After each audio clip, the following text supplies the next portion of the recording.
泽拉斯在这几年的等待中变得失望而愤怒。阿兹尔的惊喜来得太晚了，虽然最终给了他自由，但是泽拉斯已经不想要了。在阿兹尔走向太阳圆盘的前一刻，泽拉斯把他推下了神坛，自己走了进去。但是泽拉斯毕竟不是天选之子，神坛能量开始混乱，并伴随着爆炸，阿兹尔瞬间灰飞烟灭。舒瑞玛也在这一刻由于太阳能量混乱而暴动，开始了毁灭。随后，盛极一时的帝国因为泽拉斯一个人的举动，顷刻间化作泡影。曾经强盛的帝国、富饶的土地、幸福的人民，一一消失在历史长河中。闻讯赶来的狗头和鳄鱼与泽拉斯展开了激烈的搏斗。舒瑞玛的两位开国将军在面对泽拉斯时，居然也只能和泽拉斯五五开。于是雷克顿说：“把我和泽拉斯一起封印到帝王陵墓中吧，这样才能封印他。”内瑟斯不想这么做，但是他别无选择，他绝望着同意了兄弟的请求。随后，他俩被关在了帝王陵墓下数千年的时间。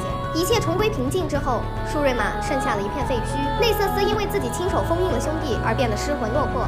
泽拉斯和雷克顿则在帝王陵墓中继续斗争。可是泽拉斯毕竟是传销出身，他洗脑了雷克顿，让雷克顿以为他现在这么惨，都是因为他的兄弟内瑟斯。其实雷克顿的沦陷不仅仅是因为泽拉斯的嘴过于强大，也是因为雷克顿在飞升之后变得越来越暴怒，理智越来越少。这段故事告一段落，我们可以思考一下，所谓的飞升到底会给人什么？飞升真的只是让人成为神的仪式吗？那为什么伴随着飞升发生了这么多悲惨的故事？不知道过了多少个世纪之后，塔利亚出生在舒瑞玛帝国的牧羊人种族中，而塔利亚天生就拥有召唤岩石的魔力，可他无法控制。族人也十分害怕这个与他人不同的孩子。为了让族人安心生活，塔利亚离开了部落，想去寻找控制自身力量的方法。当他来到巨神峰附近，他遇到了诺克萨斯军队。诺克萨斯军队的人十分惊喜，向他承诺一定能帮他掌控他的魔力。可是诺克萨斯人只想把他当成一个工具。塔利亚发现了这个事实之后，逃到了艾欧尼亚，并且认识了亚索，拜亚索为师，让亚索教他如何掌控魔力。与此同时，诺克萨斯的大贵族之一卡西奥佩亚来到了舒瑞玛沙漠，他雇佣了沙漠中最著名的佣兵西维尔，带他一起去探索沙漠里的遗迹帝王陵墓。看过我视频的人都知道，帝王陵墓下面封印着泽拉斯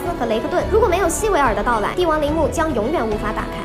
当他们看着帝王陵墓的大门时，卡西奥佩亚突然变脸，抽刀捅了西维尔。这种暗害行为激怒了帝王陵墓的诅咒，卡西奥佩亚变成了人首蛇身的怪物，西维尔则一脸懵逼地躺在地上。此时的西维尔也并不知道自己才是阿兹尔唯一的亲人，他的血流淌在舒瑞玛的沙漠上，阿兹尔也因此在这片沙漠中重生了。和他一起重生的还有曾经舒瑞玛赖以生存的资源，还有致使舒瑞玛帝国强大的治愈之水。这水具有一种神奇的功效，在这种水源中浸泡的人可以死而复生。所以当阿兹尔看到自己唯一的血脉拯救了舒瑞玛时，他将西维尔抱起放进了水潭之中。可能正是出于这种无私，阿兹尔得到了太阳一族的认可，一束光打在了阿兹尔身上，阿兹尔终于成为了飞升者。随着他的复活，舒瑞玛帝国的计划又重新建立了起来。当他看到舒瑞玛是一片废墟时，他执意要将舒瑞玛帝国的雄风重建。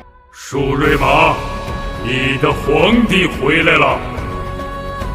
阿兹尔想让西维尔接手掌管舒瑞玛帝国，但是西维尔难以接受。舒瑞玛的传说就像如今秦始皇一样久远，突然说西维尔是帝国的继承人，他肯定难以接受。于是西维尔选择了逃避，他溜走了。随着阿兹尔的复活，帝王陵墓的封印也消失了。泽拉斯和雷克顿逃出了帝王陵墓，舒瑞玛的黑暗又到来了。一段时间之后，阿兹尔要重塑舒瑞玛帝国辉煌的事情传入了艾欧尼亚。塔利亚知道后，随即返回舒瑞玛。塔利亚要回去保护他的家人和朋友，亚索却生气了。作为老师的亚索说：“你的课程还未结束，你就非得回去吗？你现在还未完全掌握你的力量。”塔利亚说：“是的，并邀请亚索和他一起回去舒瑞玛。”亚索说了一句十分文艺的话：“我听说沙漠中的牧场很美，但我在艾欧尼亚的事还未了结。”于是亚索拒绝了。临别之时，塔利亚送给亚索一套他的衣服，亚索便把衣服变成了自己的头饰。内瑟斯和塔利亚不约而同地来到舒瑞玛的一座古城，这座古城最先恢复了繁荣，却被阿兹尔的部下占据，甚至连城市的中心也仿制了曾经舒瑞玛帝国辉煌的太阳圆盘。在这里，内瑟斯遇到了塔利亚，塔利亚遇到了重伤的西维尔，他们发现泽拉斯正在攻击这座城市。内瑟斯知道了西维尔是阿兹尔的血脉，让西维尔赶快逃跑，不要被泽拉斯发现。随后，内瑟斯与泽拉斯展开了一场 solo， 泽拉斯完胜，内瑟斯直接被吊打。他知道没有兄弟，他不可能对付泽拉斯。泽拉斯毁灭了这座城，离开时，泽拉斯将内瑟斯掩埋在沙漠中。但是这座城市的其他人并没有伤亡，是塔利亚用岩石改变了地形，保护了他们。如今的舒瑞玛格局凌乱，泽拉斯想称帝，阿兹尔想报仇，雷克顿唯一想的就是干掉内瑟斯，而内瑟斯却单纯的想要和自己的兄弟简单的待在一起。西维尔还不能接受自己的身份，塔利亚想保护家人和朋友，龙龟依旧在舒瑞玛的沙漠滚来滚去，阿木姆还在因为没朋友而哭泣。谁也不知道舒瑞玛的未来会向哪里发展。